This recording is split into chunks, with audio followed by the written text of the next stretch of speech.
सबसे पहले तो मैं हमारे शास्त्रा उसी प्रकार उनका अनुशासन और इस अनुशासन में अनुशासित हो रहे सभी श्रावकों को वंदन करता हूँ। मेरे उपध्याय जिनके कारण से मुझे बुद्ध शासन में उपसंपदा प्राप्त हुई है, उन्हें भी वंदन और मेरे सभी आचार्य और कल्याण मित्रों के प्रति मंगल कामना करता हूँ। आज नई नई बातें आप सभी धर्म को लेके समझ रहे हैं, समझने का प्रयास कर रहे हैं।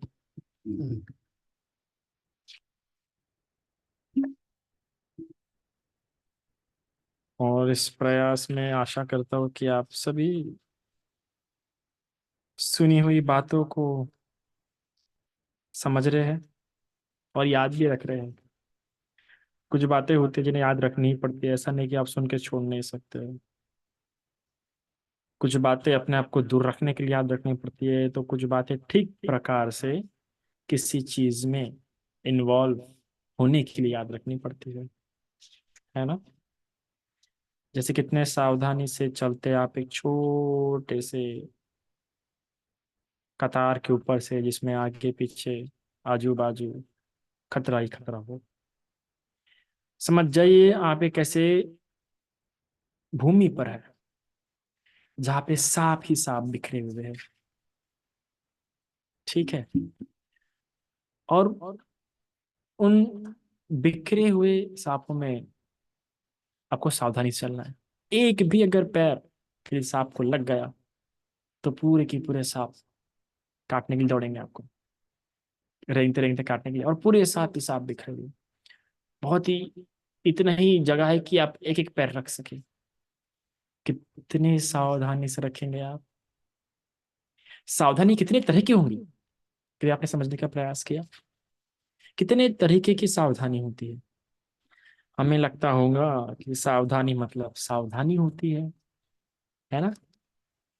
पर सावधानी मतलब सावधानी नहीं होता है। सावधानी में कितने तरीके से सावधान रहना पड़ता है, व्यक्ति को ये बात पता होनी चाहिए। व्यक्ति अगर पढ़ रहा है भगवान के धर्म को ठीक प्रकार से, अगर कोई विशुद्धि मत पढ़ रहा होगा, जो कि बहुत कठिन जाता है, मुझे तो कठिन जाता है, अभी भी कठिन जाता है। तो अगर कोई विशुद्धि, क्योंकि विशुद्धि मार्ग में सब एक जगह मिल जाता है, शीलों का पूरा एक जगह मिल जाता है, समाधि का पूरा एक जगह मिल जाता है, और प्रज्ञा का पूरा एक जगह मिल जाता है, तो आसान हो जाता है, उतनी खोजने की जरूरत नहीं पड़ती है। पर कठिन से उतना ही है समझने में। तो हम देखते हैं कि शीलों के कितने प्रकार हैं और शीलों को किस तरीके से संभाला जाता है। शीलों को सिर्फ एक तरीके से नहीं संभाला जाता है। सेवन करने से लेकर विरमन तक हर तरह के अपने तरीके होते हैं। संवर के भी अपने तरीके होते हैं, भिन्न भिन्न तरीके होते हैं, है ना। अगर आप भाषा सूत्र ही पढ़ते हैं तो आप पे तो बताया गया है 7 तरीके, कैसे कहाँ पे हटाना पड़ता है, कहाँ दबाना पड़ता है, कहाँ उखाड़ के फेंकना पड़ता है, तो कहीं पे स्वीकार करना पड़ता है, कहीं पे श्वास लेना पड़ता है, इन्वॉल्व होना पड़ता है। तो भिन्न भिन्न प्रकार होते हैं। तो व्यक्ति को पता होता है कि मुझे किस चीज में किस तरह की सावधानी है। जैसे खाना पकाते होंगे आप सभी लोग अपने अपने घर में, तो खाना पकाते वक्त आपको पता होता है ना, मसाला कौन सा मसाला कितनी मात्रा में डालना है, और कौन सी सब्जी में भी कितनी मात्रा में डालना है, ये भी आपको पता होता है। सब्जी ज्यादा हो तो नमक कितना ज्यादा डालना है, सब्जी कम हो तो नमक कितना कम डालना है। मतलब कम और ज्यादा का पूरा आपको सावधानी होती है। तो जब आप मसाले डाल रहे होते हैं सब्जी में, तो कितनी तरह की सावधानी वहां होती है आप पे, कभी कभी कभी गौर किया? ध्यान करो कभी, कितने तरह की सावधानी होती है जब आप एक सिंपल ही सब्जी बना रहे हैं, आप लगता है कि सावधान हो, पर कितने तरीके से सावधान है आप। सबसे पहले आपको इस बात की जानकारी है, सावधानी है कि मैं कौन सी सब्जी बना रही हूँ, उसके हिसाब से आप मसाला रखने वाले। अभी अब बनाते तो उसमें भी 2-3 मसाले होते हैं, चिकन मसाला अलग होता है, गरम मसाला अलग होता है, मटन मसाला अलग होता है, बाप रे बाप, भिन्न भिन्न दिखते, बाकी तीनों समान ही छे। बस थोड़ा बहुत कलर में लाइट डार्क होता है, पर बाकी दिखते सब सेम ही छे। पर फिर भी चिकन मसाला अलग, मटन मसाला अलग, गरम मसाला अलग अलग अलग होता है, और फिर वही लगते हैं। सब्जी के हिसाब से मसाला डालते हो, तो मतलब सब्जी की सावधानी, फिर मसाले की सावधानी, फिर उसके बाद कितनी आंच पे पकाना है। और अभी ऐसा नहीं कि आप एक ही आंच पे पकाते हो, आज भी कम ज्यादा करते रहते हो, तो वो जो गैस है उसकी आंच की भी सावधानी। फिर और किस किस चीज की सावधानी होती है? फिर अभी पकने, कब तक पकेंगे कि मसाला एकदम डालते रहो तो होता नहीं है, तो थोड़ी देर रुकते भी हो आप लोग, उसकी भी सावधानी, पका कि नहीं पका। फिर कितना डालना है अभी उसमें, कब डालना है, पहले प्याज डालना है, टमाटर डालना है, क्या डालना है, उस बात की भी सावधानी। कितने बातों की सावधानी है। और ये सावधानी क्यों है आप में? क्यों इतनी सारी सावधानी है? कैसे कैसे सावधानी आ गई इन सब की? क्योंकि उसका ज्ञान है आपको, उसकी मात्रा का ज्ञान है। और ज्यादा हो गया तो उसकी हानि का भी ज्ञान है, और कम हो गया तो उसके स्वाद का भी ज्ञान है। कितना ज्ञान हो गया? ज्यादा हुआ तो हानि का ज्ञान, कम हुआ तो स्वाद का ज्ञान। तो भिन्न भिन्न तरह के भिन्न भिन्न क्रियाओं के भिन्न भिन्न ज्ञान है। अब आप बताओ, इतने ही तरह का ज्ञान इस जीवन में जीने के लिए लगता है? इससे ज्यादा तरह का ज्ञान लगता है? क्या आपको पता है इन सभी ज्ञानों के बारे में अपने जीवन में? जब आप शीलों को पढ़ रहे हैं तो इतने सारे ज्ञानों को पढ़ते हैं आप? फिर मेरा वो प्रवचन उठा के देखिएगा,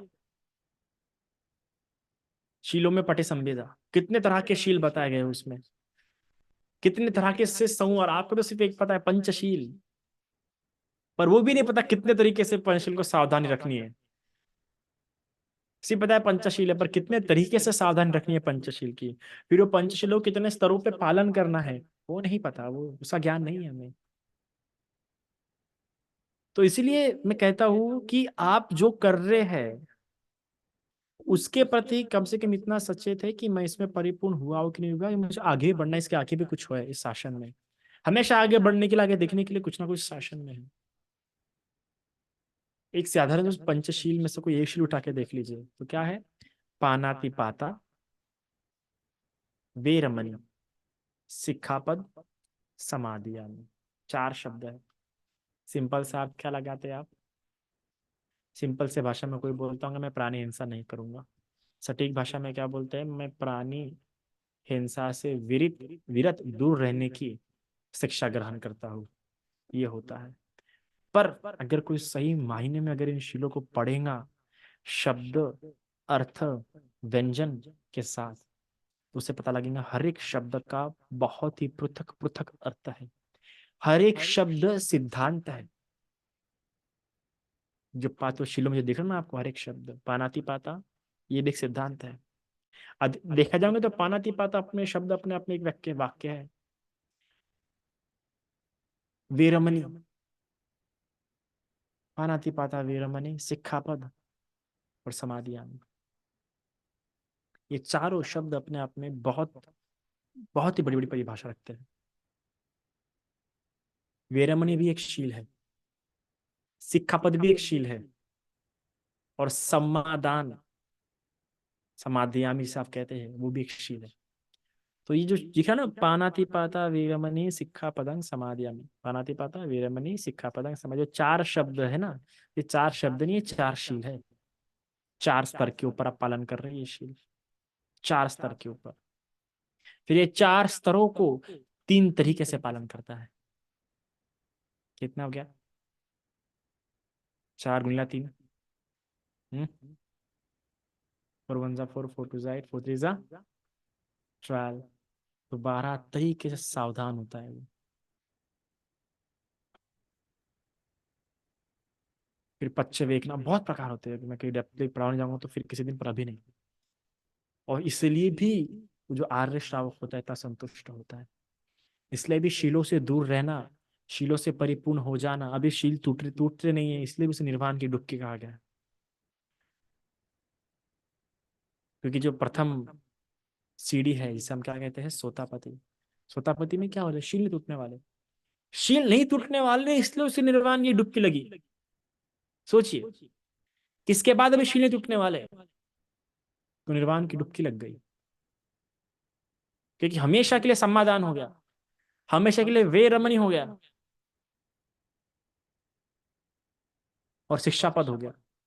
ये तीन बातों के होने के कारण से, अच्छे प्रकार से भावित हो जाने के कारण से, अब वो सोतापति हो जाता है। पानाति पाता हो जाता है, लेकिन लोगों का वीरमणि नहीं हो पाता। सिक्खापद नहीं हो पाता है, समाधिया में नहीं हो पाता है, सिर्फ लोग पानाति पाता तक ही रह जाते हैं। उसको वेरमनी होने देना है। तो वेरमनी के बड़े प्यारे प्यारे अर्थ है, शब्द संधि विग्रह करके देखेंगे तो। अब वेरमनी, वेरमन मतलब वीरमन, कि अब उसमें वो रमन ही नहीं करेगा, उसका मन उधर जाएगा ही नहीं, उसमें वो आनंद ही नहीं आएगा, उधर मन घूमेगा ही नहीं, रमन ही नहीं करेंगे। अगर हम रमन करते हैं ना, कभी गार्डन में रमन करते हैं, यहाँ वहाँ आनंद देते हैं, अभी उसका कभी आरम्भन बनेगा नहीं, आलम्बन बनेगा ही नहीं वो बात। इसलिए भी शील परिपूर्ण हो जाने पर, शील पूर्ण रूप से पालन हो जाने पर व्यक्ति ये समाधि लगना आसान हो जाता है, क्योंकि अभी ऐसे आलम्बन नहीं मिलेंगे जिसके कारण से उसकी समाधि भटके, उसके समाधि में क्या है, विघ्न है। तो जो शीलों में जो वेरमणि शब्द है, ये वेरमणि शब्द आपके मन को मजबूत करने का काम करता है। ये वेरमणि शब्द आपके समाधि के अंग को भावित करने का कार्य करता है। इतना अद्भुत शब्द है ये वेरमणि। विशेष रूप से जो हम रमन करते आ रहे हैं, विशेष ताकि जो हमें आनंद मिल रहा है वहां से, वो छूट जाता है हमारा, इसलिए वो वेरमणि है।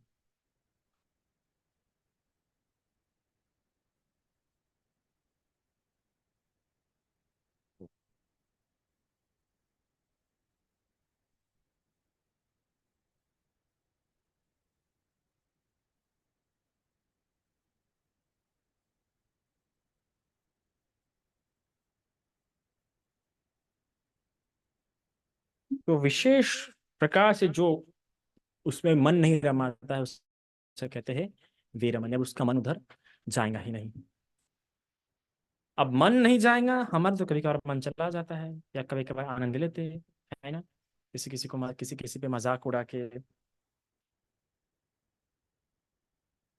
किसी को हानि पहुंचा के, तो उसका मन ऐसा नहीं होता, उसके मन में ऐसे आलम्बन जाते ही नहीं, प्रवेश करते ही नहीं। ऐसा आपको करना पड़ता है। शीलों की सावधानी इस प्रकार से रखनी पड़ती है, पर शीलों की सावधानी तभी होती है जब व्यक्ति को ज्ञान होता है अपने जीवन में मात्रा का। इसलिए भी धम्मपत्ति गाथा में कहा जाता है कि मात्रा बड़ी आवश्यकता है। मात्रा ही नहीं पता हमें हमारे जीवन में, किसी भी चीज की जो हम इस्तेमाल कर रहे हैं, जो भी चीज, किस तरह की चीजें हम इस्तेमाल कर रहे हैं, क्या उन सभी की मात्रा का हमें ज्ञान है? नहीं है। कपड़ों से लेकर, खाने की वस्तु से लेकर, रहने तक का, इंजॉयमेंट तक का, जिसको मात्रा का ज्ञान आ गया, वो समझता है कि अभी मुझे कितनी आँच की जरूरत है। इस प्रकार सब्जी है ना, अगर बहुत ज्यादा हो तो ज्यादा रखते हैं, और पक गया तो कम आंच पे रखते हैं। देखो बड़ा मात्रा का ज्ञान हो जाता है, तो कितना अभी तपाना है उससे ज्ञान हो जाता है। समस्या यहाँ पे हो जाती है हमारे शील पालन करते हुए, समाधि का अभ्यास करते हुए, कि हमें हमारी मात्रा का ज्ञान नहीं होता है। और मात्रा का ज्ञान ना होने के कारण से हमें पता भी नहीं है कि हमें और कितना तपना है, कितना तपाना है, ये पता नहीं लग पा रहा, ये हमारा हो नहीं पा रहा। इसलिए भी इसलिए भी जो शीलों का संवर है, जो समाधि में उन्नति है, वो इंसान को प्राप्त नहीं हो रही है। इसलिए भी तुरंत इंद्रियां चंचल हो जाती है, इसे तुरंत आलस से प्रवेश कर जाता है, तुरंत मन करता है कि आज नहीं करते हैं, अभी नहीं कर रहा मन। किस कारण से ये सब हो रहा है? इसी कारण से ये सब हो रहा है कि मात्रा का ज्ञान नहीं हो गया। मात्रा का ज्ञान नहीं मतलब सावधानी नहीं है, सावधानी का ज्ञान नहीं है। तो सावधानी रखने के लिए ही तो हमें प्रश्न भी पूछने होते हैं, स्वयं के बारे में भी पूछना होता है, गुरु के सानिध्य में रहना पड़ता है। इसलिए जब भी कम्मठान का अभ्यास दिया जाता है, तो एकदम से नहीं दिया जाता कम्मठान का अभ्यास, ऐसे नहीं दिया जा सकता कम्मठान का अभ्यास। कम्मठान के अभ्यास के लिए उसको जानना पड़ता है, और कम्मठान का अभ्यास देने के बाद भी आज के समय में उस पर ध्यान रखना पड़ता है। सिर्फ कम्मठान का, हाँ मेरे लिए कम्मठान अच्छा, नहीं नहीं नहीं, सिर्फ अच्छा होने से काम ही नहीं, उस पर ध्यान भी रखना पड़ा। इस प्रकार सिर्फ सब्जी चढ़ा दी गैस पे तो काम हो जाता है क्या? चाय चढ़ा दी तो गैस पे काम हो जाता है क्या? नहीं, ध्यान रखना पड़ता है। उबाल ना आ जाए, बाहर ना गिर जाए। तो ये जो काम है ना, ये लगातार ध्यान देने वाला काम होता है। एक बार कर दूंगे तो ऐसा नहीं होता है। तो उसी तरीके से आप लोगों ने ये धर्म को समझना चाहिए। कभी कभार आपको आँच कम करनी पड़ेंगी, कभी कभार आँच बढ़ानी पड़ेंगी। फिर जो जो मसाले मिला रहे हो अपनी जीवन की सब्जी में, वो मसाले के प्रति भी सावधान। अब क्या क्या मसाले मिलाते हैं आप? कितने तरह के मसाले मिलाते हैं आप सभी लोग? पता है क्या आप लोगों को? बातों का मसाला, है ना? तो 4 तरह के मसाले होते हैं आपकी बातों में। संपा फला वाचा, फरूसा वाचा, पिसुना वाचा और मूसा वाचा। तो ये चारों तरह के मसालों को मिलाओगे तो हाजमा बिगड़ जाएगा, खाने का स्वाद बिगड़ जाएगा, है ना? ये ऐसी बात हो जाएगी कि तीखी सब्जी मीठा कुछ बना रहे हो और एकदम से हिलोरी डाल दी उसमें। खीर बना रहे हो समझ जाओ, या गुलाब जामुन बना रहे हो, और खीर बनाते बनाते, गुलाब जामुन बनाते बनाते डाल दिए हिरोती पूरी भरभरा के, तो काम हो जाएगा क्या? ना वो तीखा रहेगा, ना वो मीठा रहेगा। उसी प्रकार ऐसा व्यक्ति ना घर का रहता है ना घाट का रहता है, और फिर कई सारी अपेक्षाओं से निराश होता है कि मैं इतना करने पर भी कुछ नहीं हो रहा है। तो इतना करने पर आप गलत कुछ करते जा रहे हैं ना। इच्छा है मीठा बनाने को, डाल रहे हो हिरोती, मिर्ची पाउडर। तो इसलिए भी जो व्यक्ति अपने फरूसा वाचा, संपा फला वाचा, पिसुना वाचा और मूसा वाचा, इनसे सावधानी था इनके प्रति। और सिर्फ ये होने से काफी होता है क्या? चलो भाई, इस बात की सावधानी है कि आप खीर बना रहे हैं और हिरोती नहीं डाल रहे, हो गया, शीलों का पालन कर रहे हैं। पर मीठा भी नहीं डाल रहे ना, शक्कर भी नहीं डाल रहे हैं, तो काम हो जाएगा। गुलाब जामुन बनेंगे, मीठे बनेंगे। खीर खीर बनेंगी, सिर्फ दिखने में होंगी खीर, वो सफेद सफेद, पर मीठी नहीं होंगी। और खीर में अगर मिठास नहीं तो खीर नहीं है। गुलाब जामुन में अगर मिठास नहीं तो गुलाब जामुन, ये सिर्फ गोल गोल दिख जाएंगे गुलाब जामुन सामान, पर गुलाब जामुन होंगे क्या? नहीं। तो उसमें मीठा शक्कर डालना भी क्या है, आवश्यक है। तो उसी प्रकार फरूसा वाचा, पिसुना वाचा, मूसा वाचा और ये 4 प्रकार की वाणी से, दोष युक्त वाणी से दूर रहना तो अच्छा है, पर साथ में सुभाषिताच, सुभाषित वाणी से युक्त होना भी आवश्यक है। सुभाषित वाणी से युक्त नहीं हो रहे हो तो फिर, जिस ये तो ऐसी बात होगी कि खीर बना रहे और शक्कर नहीं डाल रहे, गुलाब जामुन बना रहे और चाची नहीं डाल रहे। तो सुभाषित अच्छी वाणी होनी चाहिए। तो क्या होता है सुभाषित वाणी? ऐसी वाणी जिससे लोगों का हित हो, ऐसी वाणी जिसकी प्रशंसा विद्वत जन भी करे, सत्पुरुष भी करे, कल्याण मित्र भी करे। ऐसी वाणी बोलते हैं क्या आप लोग? जब भी आपस में बात कर रहे हैं तो तब जाके वो शीलों का पालन हो रहा है। तो ये होता है। फिर काया। अब काया से जितने शुभ कर्म किए जा सकते हैं, क्या उतने शुभ कर्म करते हैं? हमको तो पता भी नहीं कि हम काया से क्या क्या शुभ कर्म कर सकते हैं, है ना? क्या क्या शुभ कर्म कर सकते हैं हम काया से? हाथ जोड़ सकते हैं बड़ों को, जो बड़ों को देख के। चेहरे में, आंखों में सौम्यता ला सकते हैं। शरीर में झुकाव ला सकते हैं। जब किसी भिक्षु को पास से जाते हुए देखते हैं, भिक्षु पास में खड़ा होता है, तो ऐसे खड़े होते हो क्या, या ऐसे खड़े होते हो? इस प्रकार से जो व्यक्ति भिक्षुओं के आगे खड़ा होता है, बताओ काया से भी क्या पुण्य कमा रहा होगा वो व्यक्ति? अपने आने वाले जन्म में भी क्या सुंदर काया को प्राप्त होगा? विचार कीजिए आप। याद रखना, जितना व्यक्ति अकड़ के चलता है, बुढ़ापे में उसे उतना ही झुकना पड़ता है, उतनी उसकी पीठ झुक जाती है। और जितना व्यक्ति नम्रता होकर चलता है, उतना ही व्यक्ति में, शरीर में उतनी सम्यता, उतनी शरीर में उतनी एनर्जी होती है। ये बहुत आवश्यक है। आप देखिए इन बौद्ध राष्ट्रों में 80-80, 90-90 साल के होने पर भी बूढ़े आपको लगेंगे नहीं। देखिए हर बौद्ध राष्ट्र में क्या फुर्ती से काम करते हैं।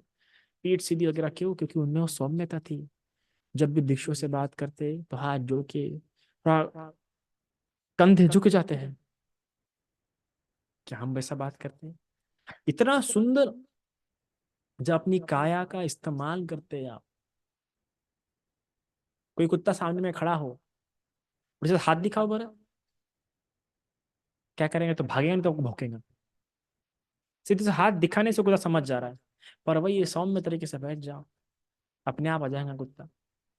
तो काया का इस्तेमाल आपकी मैत्री का प्रमाण बताता है। कितनी अपमानो मैत्री आपकी होते जा रही है। तो काया से भी बड़ी सावधानी रखो कि मैं किसके सामने में खड़ा हूँ, मैं किसके साथ बात कर रहा हूँ, ये सावधानी होनी चाहिए आपकी। मैं भिक्षुओं से बात कर रहा हूँ तो मेरी आवाज की सावधानी, छोटी बड़ी कैसे आवाज रखना है। बूढ़े इंसान से बात कर रहा हूँ तो आवाज थोड़ी सी ऊंची, आवाज थोड़ी बड़ी होनी चाहिए, पर उस आवाज में सौम्यता होनी चाहिए।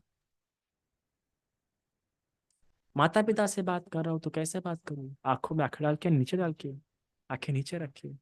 गुरुजनों से बात कर रहा हूँ तो हाथ जोड़ के बात करूँ। ये छोटी छोटी बातें होंगी, पर बड़ी बड़ी सावधानियां आपने करते हैं क्रिएट। जिस प्रकार सब्जी बनाते हैं, है ना, लगता होगा ना क्या दाल रही होती है वगैरह, देखने देखने देखने लोग लगता होगा, आप देखते होंगे ना कितनी। तो भी ये नूडल शॉप पे वगैरह, ये जो स्ट्रीट शॉप होती है, सड़क सड़क पे जो दुकानें होती है, रपा रप खाना पकाते हैं ना वो लोग, चाहे तरी पोहा हो या कुछ भी हो, है ना, ऐसा तुरंत ऐसा घुमाएंगे, ऐसा पकाएंगे। ऐसा देखते हैं आप, इतना ऐसे तुरंत हिरोती डाल रहे हैं, ऐसा तुरंत ऐसा रफ रफ रफ डाल रहे हैं। तो देखने वाले को लगता होगा अरे क्या सावधानी नहीं है, पर सावधानी है उसकी। हमको लगता है अरे रवा रफ डाल, ये तो जल्दी डालते जा रहा है, पर उसकी सावधानी है वो भी इतना आगे बढ़ चुका है कि उसे सावधानी से आचरण में आ चुकी है। उसी प्रकार ऐसा आचार बना लो, ऐसे शीलों की सावधानी अपने अंदर क्या कर लो, खड़ी कर लो। और ये कब होंगे डेवलप? जब आप संघ में रहोगे, संघ के विहारों में या भिक्षुओं के साथ कुछ कुछ दिन के लिए रहोगे। रहो, मैं हमेशा, मैंने कितने बार कहा कि कुछ कुछ 5-5 दिन के लिए, 6-6 दिन के लिए, जब भी लगे छुट्टियां वगैरह है, जाओ किसी विहार में, किसी भंते के पास रहने के लिए। नहीं रह सकते तो आप रोज सुबह शाम जाओ, दिन दिन भर भंते के पास बैठे रहो। अरे बहुत कुछ नहीं बातें डेवलप होंगी। ये सब डेवलप करने के लिए बोलने की सावधानी, झुकने की सावधानी, वंदन की सावधानी डेवलप करने की। और धीरे धीरे देखोगे आप में कितनी सारी सावधानी आ गई है, भिन्न भिन्न प्रकार की सावधानी आ गई है। आज भी जब हम कभी जाते हैं परित्राण वगैरह में, थाईलैंड में, तो जैसे ही हम लोग कार से उतरते, तो उस घर के मेहमान भी क्यों ना होंगे जिस घर में हम परित्राण के लिए गए होंगे, देखिए आप सावधानी देखिए। जिस घर में हम परित्राण के लिए भी क्यों ना गए, उस घर के मेहमान भी क्यों ना होंगे, अगर देखते कि भिक्षु लोग कार से उतर गए हैं, तो अगर उनके हाथ में पात्र होंगे तो तुरंत जाते हैं और तुरंत ऐसा हाथ रखते हैं, बोलते नहीं कि पात्र दो, पास जाते हैं और ऐसा हाथ दिखाते हैं। भिक्षु समझ जाते हैं कि पात्र के लिए मांग रहे हैं, और तुरंत अपना पात्र उसका थमा देते हैं। भिक्षु अपनी जगह पे जाके बैठ जाता है और जहाँ पात्र रखना है वहाँ पात्र वो पात्र रख देता है। कितनी सावधानी! भले वो अतिथि क्यों ना होगा, गेस्ट क्यों ना होगा, समझो हम अभी और वो भी अभी चाहे होगा, बस पर देखे तो तुरंत। अगर हम आगे जा रहे होंगे, हम रास्ते में होंगे और वो हमसे आगे होगा, हमसे आगे होने पर ऐसा नहीं फास्ट चलेगा, वो रास्ते के पहले झुक जाएगा, जैसे देख झुक जाएगा और साइड में हो जाएगा और पहले हमको जाने देगा। वो नहीं जाएगा, भले वो हमसे आगे हो रहा पर फिर भी झुक के साइड में हो जाएगा। सावधानी, कितनी सावधानी! ये उस उन लोगों में आ जाता है। और यही कथा आप देखिए, और ये लोग कहाँ से सीखे? बुद्ध की कथाओं में सीखे। ये कहानियों में दिया है भगवान के, अगर आप देखोगे तो। इसलिए उनको पता है कि जैसे भगवान पास आ रहे हो या भिक्षु पास में आ रहे हो तो उनका पात्र ले लो। क्योंकि आप देखो, जो पहली, जब भगवान इसी पतन में गदा एवं कहते, तो जो 5 भिक्षु जो भगवान को छोड़ के आगे उधर बैठे हुए थे, जब इन्होंने भगवान को दूर से आते हुए देखा, तो इन लोगों ने आपस में बोल दिया था, देखो कोई नहीं जाएगा, अपन बैठे रहेंगे, उसको आना हो तो बैठे रहेगा, नहीं तो नहीं जाएगा। पर जैसे जैसे भगवान है, वैसा एक आदमी अपने आप गया और भगवान का पात्र लिया। एक ने भगवान को पैर धोने के लिए पानी दिया। तो ये होता है सावधानी। उन्होंने पहले तय किया था, पर फिर भी उनके चित्त की धार्मिकता ने वो उनसे कृत्य, वो कर्म कराए। उसी प्रकार जब भी आप देखते भंते जी वगैरह को, उनके हाथ में बैग वगैरह देखते, कुछ हाथ में उन्हें पड़ा हुआ देखते, तुरंत चले जाओ, ये सावधानी है आपकी। अरे हम पकड़ते, है ना। उनकी चप्पल, आपको पता है जब हम लोग जाते हैं ना परित्राण में वगैरह, तो भंते लोग की चप्पल वो लोग, भले हमने वहां पर रखी तो वो लोग हटा के बाजू में रहता है कि उनकी चप्पल मिक्स ना हो सभी के चप्पल में, ताकि ढूंढना ना पड़े। और जैसे ही हम बाहर निकलते घर से परिधान करके, तो तुरंत वो चप्पल हमारे पैरों के आगे में ला कर दी जाती है। सावधानी, बताओ कितना उसका चित्त हमेशा कितना सुंदर रहता होगा। तो इस प्रकार की सावधानी अपने जीवन में भावित करो, तो सती समृद्धि युक्त आपका जीवन होगा। इतना आज के लिए काफी है। साधु साधु।